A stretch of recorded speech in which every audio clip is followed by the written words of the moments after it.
Greetings, fuckers. This month in the private feed, we have still been talking about dating in dystopia. This time, taking a look at the gendered challenges of dating online through peer reviewed research. We first had an episode centralized around the lack of information and therefore expertise of men navigating the apps. The development of sexual choreography, as it's called. We did this through discussing the common shame and self disparagement experiences that lead to disparaging others for self protection, i.e., she's not good enough for me.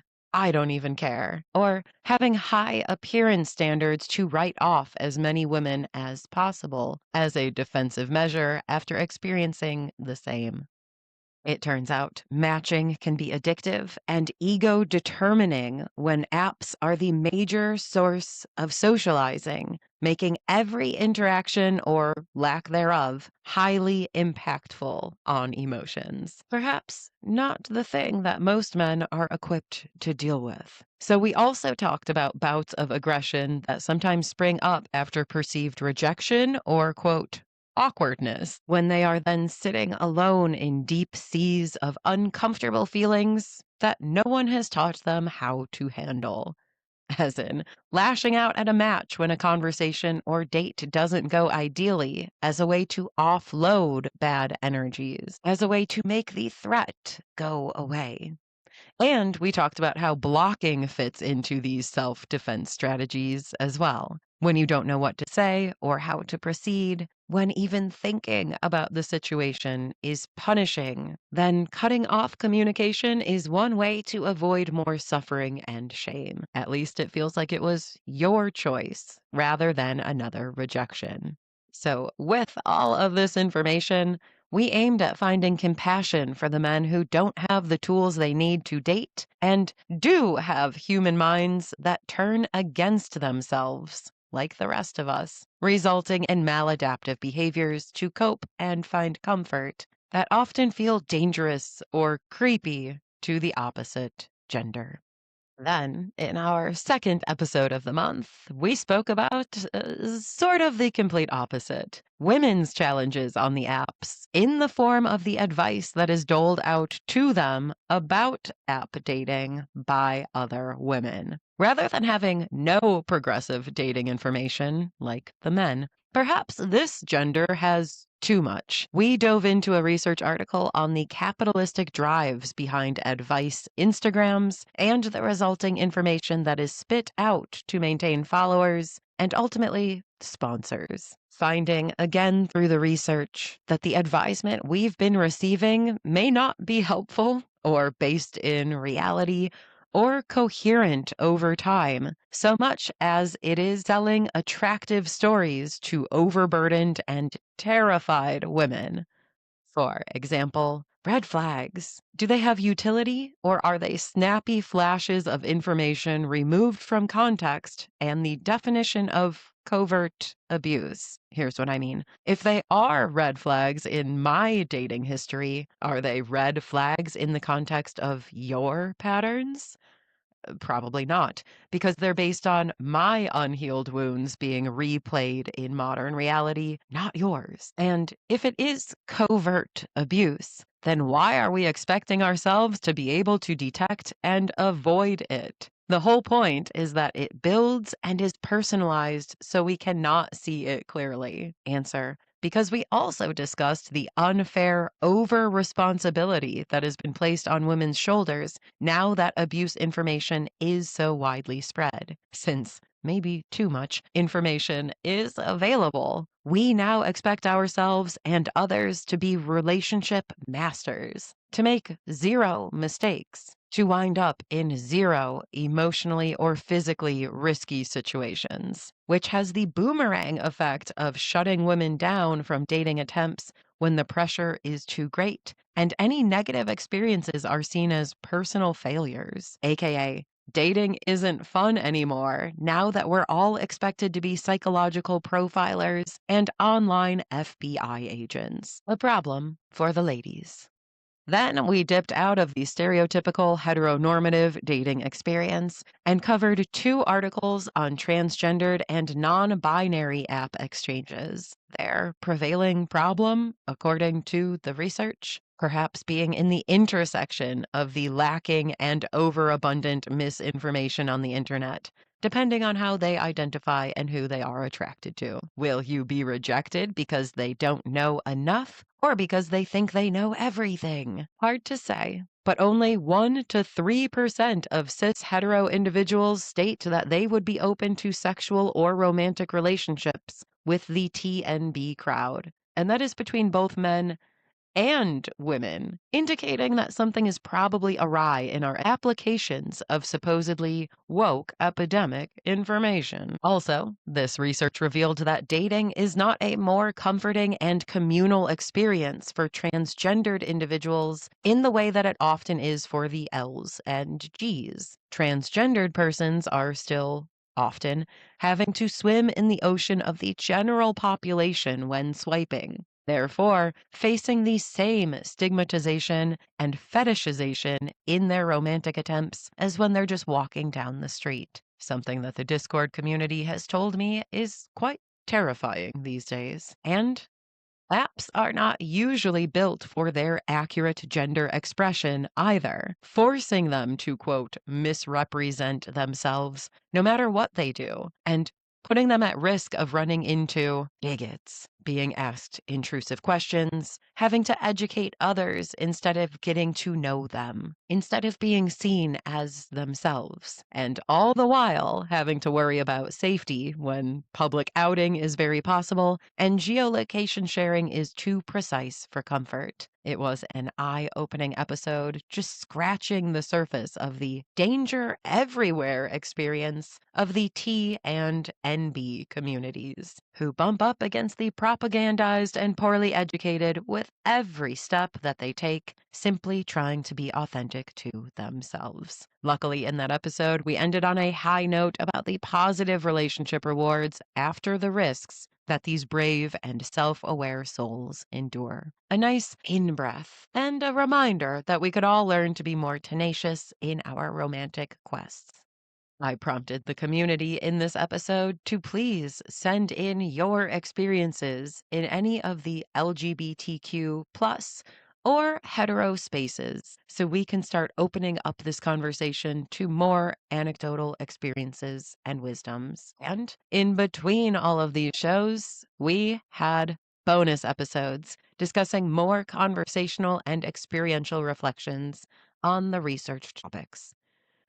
Since I do not want to get sued for sharing those researched topics, that is what I have for you today. A bonus episode on the challenges faced by women in dating, which are unlike the ones we normally hear about online. Does feminism help? How about all of that overabundant information? And of course, what about the continually artificially elevated appearance and mothering expectations? That is what we will cover today, because honestly, I fear that the men compassionate episode may be too controversial to throw into the abyss net. It included a discussion on whether or not the consent generation has been doing any of us favors or just creating the illusion of consent. So, yeah, that one's something for more of the open-minded to come chew on.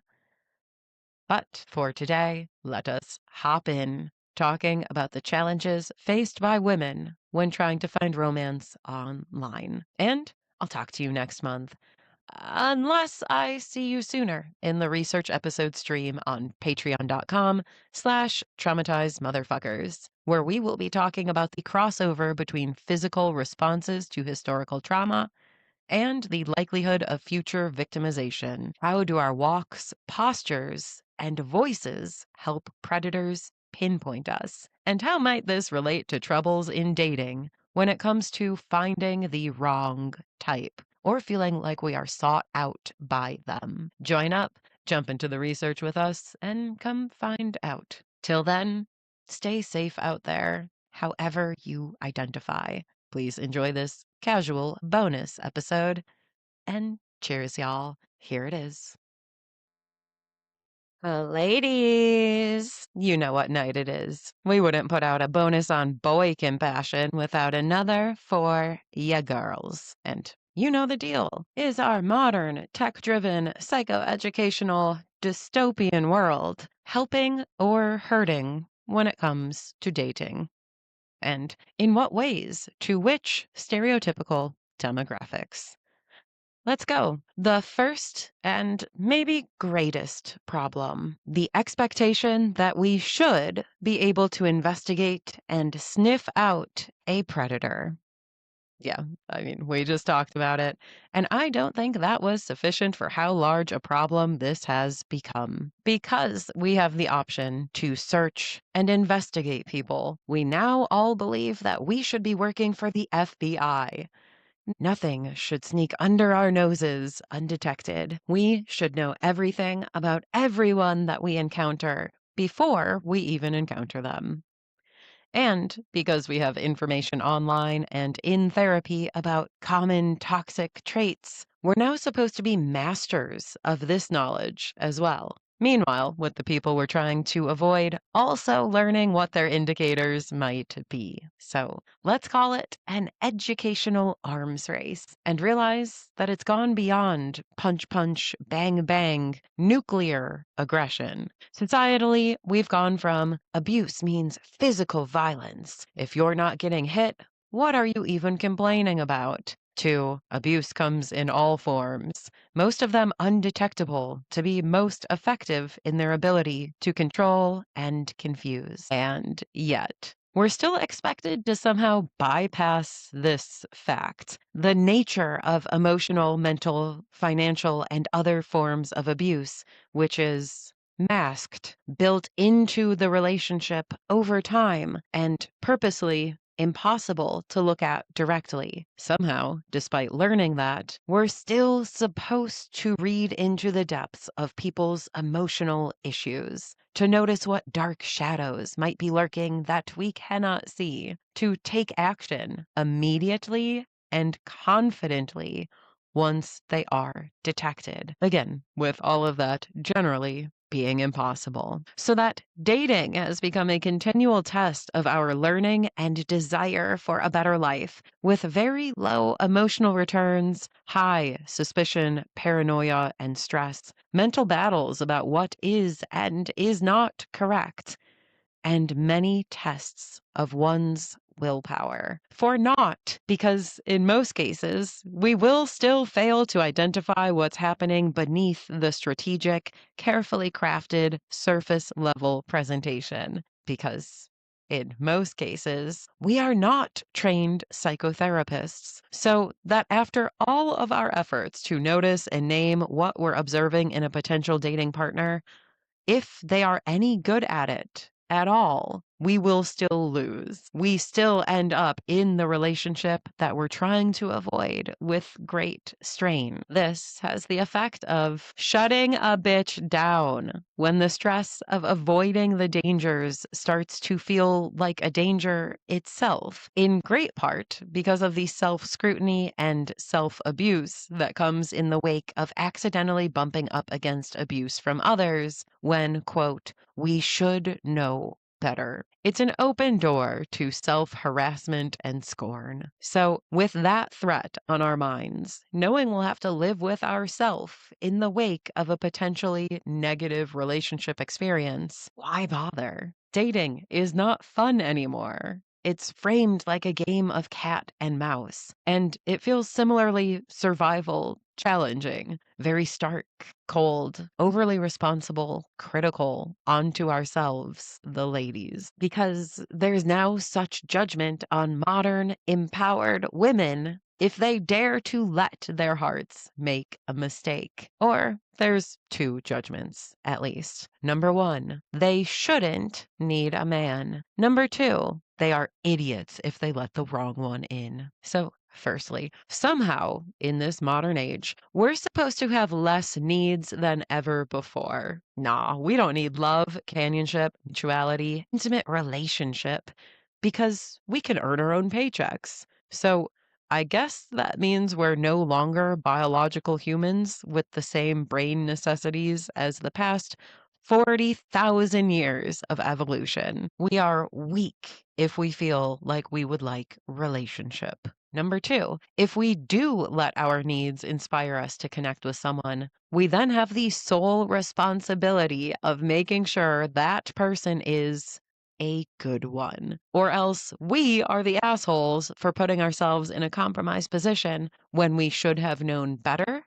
And point number one, shouldn't have needed this relationship in the first place. A conundrum, by the way, that really relies on traditional gender roles. Like, now that we can pay for ourselves to be alive, we just don't need men. Is that the only function that we believe that they can serve in our lives? It's a little wild. Anyways, taken together, we're accused of and accuse ourselves of welcoming a completely unnecessary source of suffering into our lives, for being too weak to resist all men forever, for having feelings, for being easily misled, for having, quote, bad pickers, for not learning from Instagram fast enough, rather than, assessing that we have basic emotional and physical needs and instincts on top of a sea of confused, demasculinized, shameful options in a world that is rapidly in transition. These ridiculous, blaming standards make it impossible to feel confident or supported in your quest for relationship. And that makes a person not want to try. If all of your attempts can only return negative, blaming results, why would you keep up the effort? For literally 5 years, I didn't, for these reasons.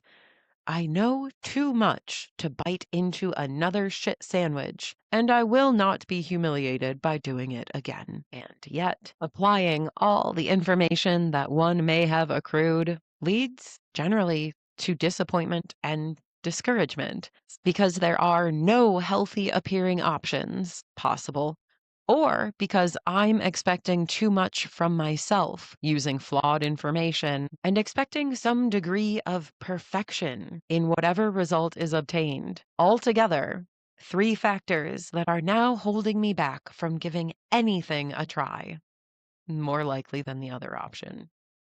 So, where psychological education and the internet have met, I would say we're going to need a few generations for it to have really infiltrated society and created a set of circumstances where we aren't overburdened by the information, attempting to force it onto a population that has not learned the same lessons yet.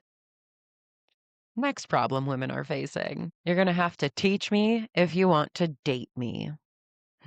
Let's also mention that the psychoeducation problem seems to be rather gendered in a lot of cases. Are straight cis men doing the same legwork that women are now expected to? No, that's the problem. That's why we have this extra burden of trying to diagnose and avoid monsters. Worst case scenario, and to manage everyone if we are eventually in a relationship. Kind of best case scenario. So, relationships for us tend to look a lot like a teacher student scenario than two equals meeting with shared knowledge and goals, because some of us have imbibed in all of this enlightening psychological information, and some of us, not so much. When we're expected to help the other party catch up so we can have a real relationship, things go sideways. It's exhausting. It's stressful. It is unsexy. It's not enough that we women have had to historically step up as new mothers, teaching men how to dress, give compliments, pitch in around the house or with errands. And now we're also tagged in as their personal therapist and life coach on top of that. It's like having an extra job within the job of having a relationship. Relationships are work. But some of us get stuck pulling double or triple duty to make up for the lack of expertise of our colleague. So even if we do use all of our psychoeducational knowledge to identify a non-abusive relationship partner, that does not mean that they really carry their weight in relationshipping. And we might have to integrate, apply, and educate them with the information we've been collecting on the internet in order to get them up to speed so that they can function in the new setup, which is a lot of extra effort in the hopes of eventual positive returns from this other person, which sort of sells your brain to the other person. You have the sunk cost fallacy to contend with. No one wants to put in all the elbow grease of helping another person to evolve, to become a great partner, only for them to run off and share the spoils of all your efforts with some other bitch if it doesn't work out. If you give up on the relationship, meaning we might not give up. We can get locked into a helpless, hopeless, romantic situation in which we have nothing left to give, but also cannot convince ourselves to stop trying because we've already tried this hard. So the relationship then becomes colored by resentment, frustration, and inequity, or nagging and trying to parent a grown man of whom we expect ourselves to want to have sex with.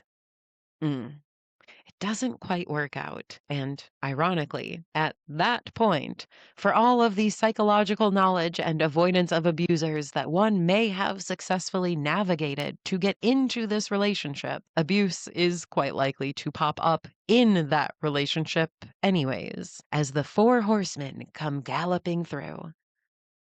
You know, it's something to be on the lookout for. Don't take on another job costumed as a boyfriend, which is hard because most boyfriend candidates aren't doing the job themselves. But after potentially several years of relationship avoidance and needs deprivation, a lady's gotta get romantic with someone. And if the pickings are slim or appear wildly abusive for the most part, she might sell herself into a guest lecturer position, which unfortunately becomes tenured with time to a class of one, whom perhaps is not really the best student out there.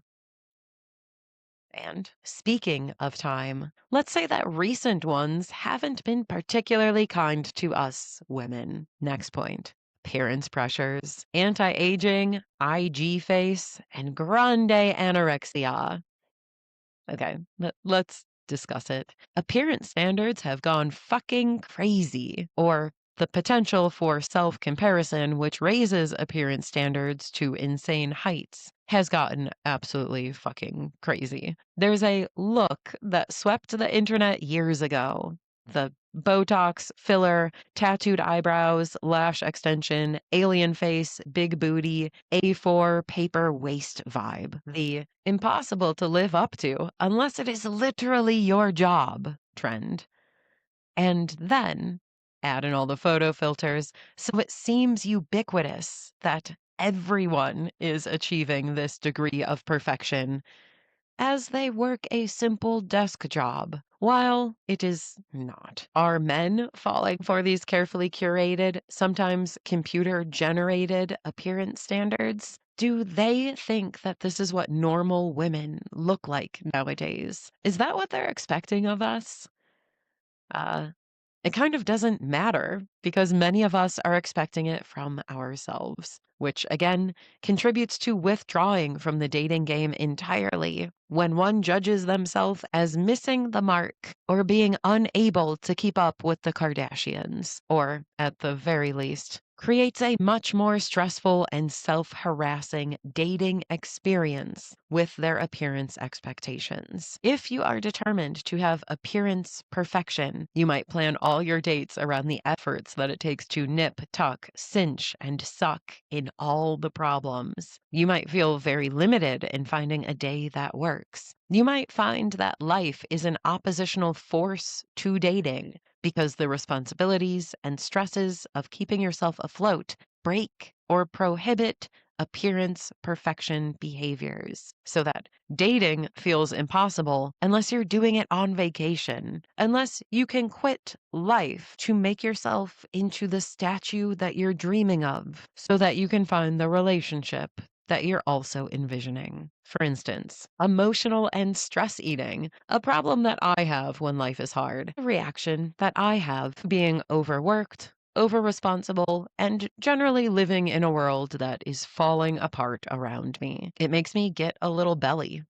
Goodbye, snatched waistline in a matter of 2 days, y'all. It makes my skin bumpy. Forget that glass skin goalpost. It makes me sleep less. Let's not even pretend we're going to be bright eyed like the anime standards suggest. And when these things happen, which again are quite normal responses to a difficult adult life, I don't want to bother to meet anyone because my real problemed persondom is showing. Whereas the internet would have us believe that every one of us is a magazine model. We can't show our faces if we're showing signs of actually being alive. The unfortunate news is appearance ebbs and flows for a lot of us. We can't expect ourselves not to reflect the challenges that we're going through or the ways that we're coping with them. We are whole animals, absorbing and responding to it all.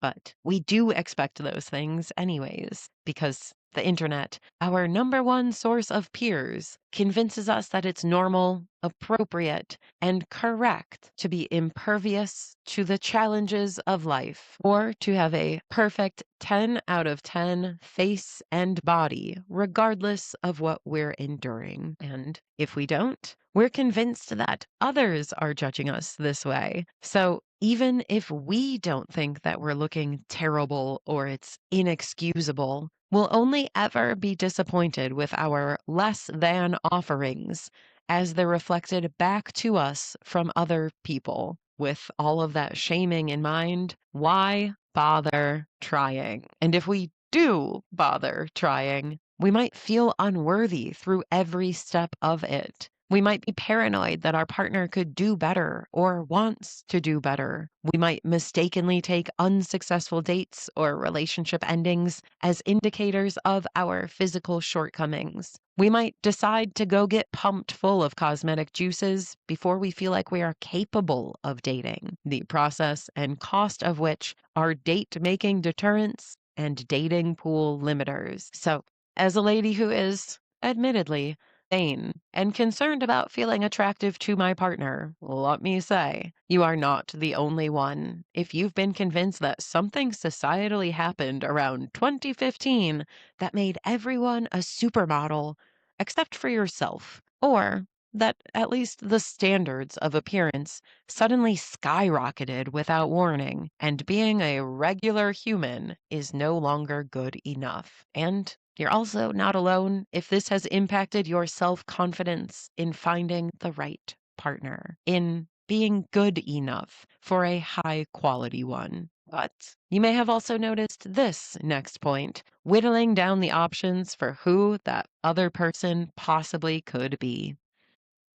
None ambition or hustling too hard. Now, I'm not sure if I'm the only one who's seen this. Maybe it's just my dating app profile and algorithms, but I'm guessing not. With the death of the middle class and the enormous disparity in wealth has come the death of the middle of the road, well balanced, work life equitable men. So, on the dating market, men seem to fall into two categories that roughly follow the extremes of financial standings that we're seeing in our modern world. Number one, those who, as we've said recently, are floundering or lying flat due to the pressures of the world, the limited opportunities in that world, and the rapidly changing expectations on their heads. The men being crushed by dystopia who've foregone ambition in the face of insurmountable challenge and seem to kind of be, how do you say, slowly pissing their lives away. What are they doing? They don't know. What are they working towards? Nothing. How do they spend their time? They're not even sure themselves. And oh, how the video games and vaping habits seem to follow. Number two, those who are swimming faster and more powerfully than ever. The hustle culture boys. The guys who've largely had a leg up, which has spared them from the crushing experience described above, and instead convinced them that maxing in every area of life is the way to keep earning W's, which they will, because again, all of the legs up that they've already had to get them to this successful feeling point. These are the men who are slam dunking professionally and economically, while the rest of society can barely dribble. Again, largely due to their familial benefits that pushed them into the right places at the right times with the right business contacts. But one group is suffering in general and suffering from low esteem as a result. So good luck getting them to meaningfully engage or treat you respectfully while their shame breaks their knees. Assuming that they can afford to date, which is questionable, they are likely to self-sabotage whatever good thing might start in order to keep the relationship in line with their overarching life experience and self-perception. Those self-limiting beliefs will cause them to destroy the relationship so that at least it is cohesive with how they feel about themselves. You might hear a lot of, "You're too good for me. You deserve better." Self-hating sob stories that serve as justification for absentee, neglectful, or abusive behaviors. You might also find yourself feeling like a sugar mama, perhaps with a grown man trying to attach himself to your teat as a means of self-support. A switch up, a reversal of traditional gender roles as the dude assesses himself unable to meet the old, stereotypical, manly provider expectations in so many ways. And potentially suffering from infantilization under parental care for an extended period of time. They may just be looking for a new mama to fill that void. The other group, the hustlers, float above the rest of us on a flying carpet, riding the winds of borderline grandiose self-esteem as they compare themselves to everyone down below. Again, good luck getting a date or the communication that one would expect to follow out of them. These dudes have a gym, work, laundry, family, top golf, brewery with friends schedule that's jam-packed every minute of every day, or they're unwilling to collect their extra minutes together to give them to anyone. These guys are so regimented and full of their own perceived successes, it is a challenge to get them to meet consistently, or converse on a tuned in human level when you do. Now, the layers down, the non-ambition boys, for me, tend to have a more similar life experience, background, and set of philosophies, but a mismatching approach to life. A huge disparity in our senses of responsibility and go-get-'emship. While I can't get them out of bed or to answer a text message, I've been awake and working for 12 hours already. It's, again, a setup for disappointment and resentment when you become the only caregiver or adult in the relationship. The high flyers, for me, tend to have completely discrepant life experiences, backgrounds, and belief systems, but a more similar approach to life, some sense of control and outward directed activity. Unfortunately, they're just coming from very different motivations. While they operate from a do, control, succeed because it is my right mentality, I'm coming from a do it all, hopefully survive, because I've overworked myself in order to check all the boxes, because this is how my life works perspective. Either way,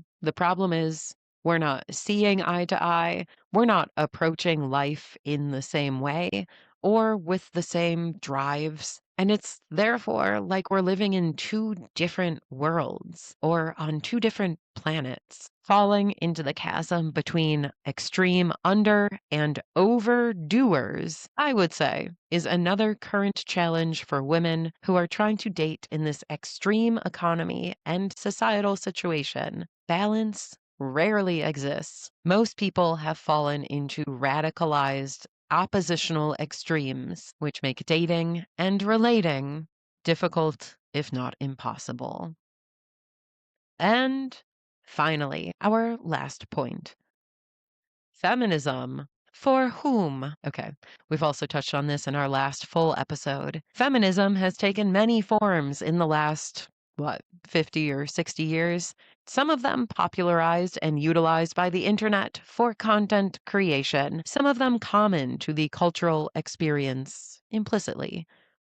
And controversial question, have any of them helped us? The post-feminism tied to consumerism and Instagram, the hashtag soft girl, hashtag stay-at-home girlfriend trends, I think most of us would say have not.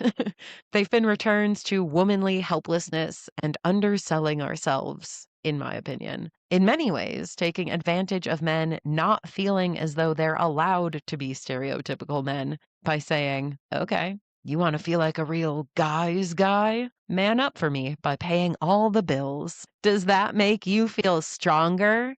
Did your dick just grow 2 inches? These post-feminism calls to inaction have been a return to the old narratives about traditional gender roles and what each person is expected or equipped to do, which are only empowering in their ability to encourage line drawing for women. Not my job. I worry about the dishes and the dresses, not the finances. You carry the burden, which is not helpful when, say, the woman eventually needs her own finances rather than dish gloves or cute clothes. And the traditional feminism linked with women acquiring more rights, roles, and responsibilities so they can function in society without requiring a man. Well, I hate to say, I also don't believe this has done many of us many favors long term. But hang on.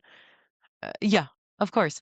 It's incredible. We can now be independent. We can work. We can be CEOs and high earners too. We don't have to live with mom and dad until some man comes along and purchases us. We don't have to stay in abusive or neglectful partnerships. Yes, of course, feminism has done incredible things. It has been a huge movement for improvement in women's rights, and I do appreciate all of those who bravely put on their pants to make it happen. Don't get me wrong. And also, if you think about it, traditional feminism has not made feminine energy more acceptable or appreciated in society at large. It hasn't broadly moved our culture closer to seeking or promoting stereotypical female qualities, perspectives, or approaches to life. It has allowed or made women act more like men in that culture instead. So that we've been newly expected to be both women, keepers of the children, emotions, and household, and men, income generators, planners, handy-capable self-supporters, with the end result that women are overextended, expected to do too much, to be too many people, to carry too many oppositional goals, roles, responsibilities, and energies. I hope I don't speak irresponsibly for everyone when I state we're largely burnt the fuck out. We're now men and women in traditional role terms, while men are often neither. They've just opted out from the whole thing. It is stressful. It is demanding. It is, in some ways, women shaming, anti feminine energy. Crow, just act like one of the boys. And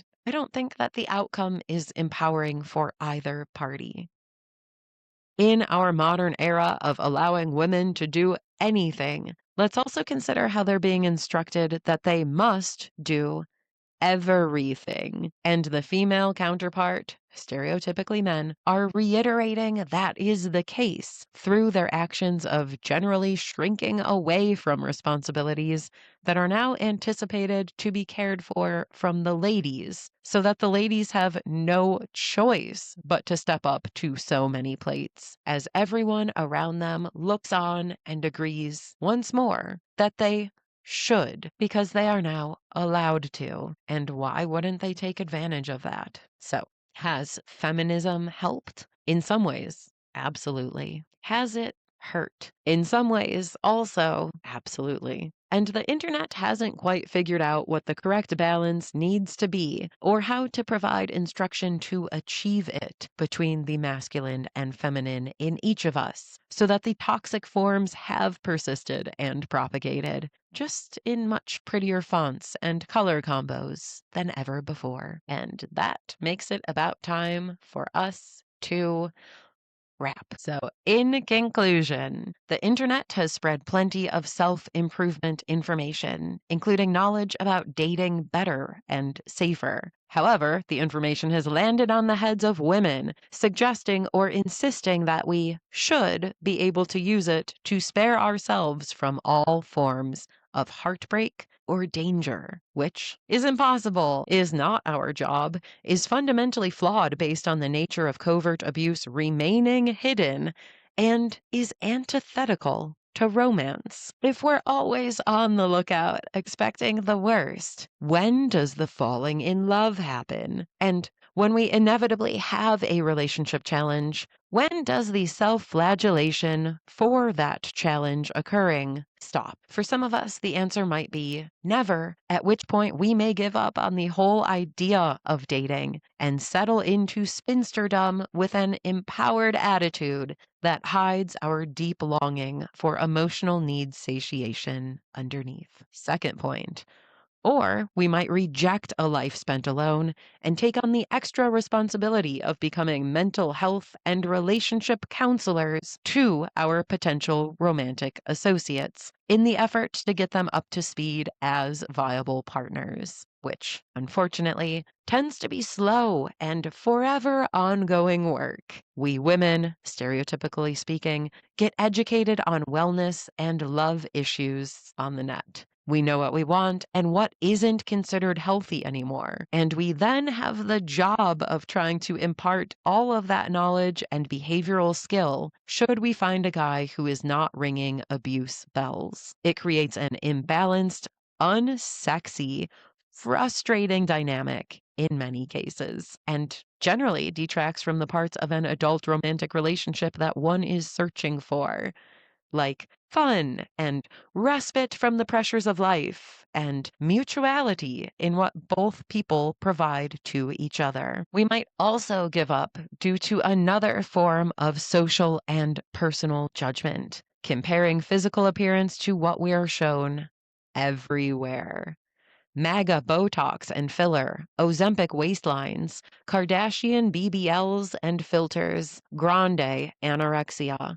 How's a girl supposed to keep up or come to terms with her own genetic provisions? She might pour time, attention, and money into the venture, trying to snatch up. She might present perfectly on the internet, where appearance can be perfected by angles, lighting, and post-pic edits, and then feel ashamed or avoidant when it comes to showing up in real life with the real bumps. Or she might feel incapable of competing with what she assumes is normal and give up entirely.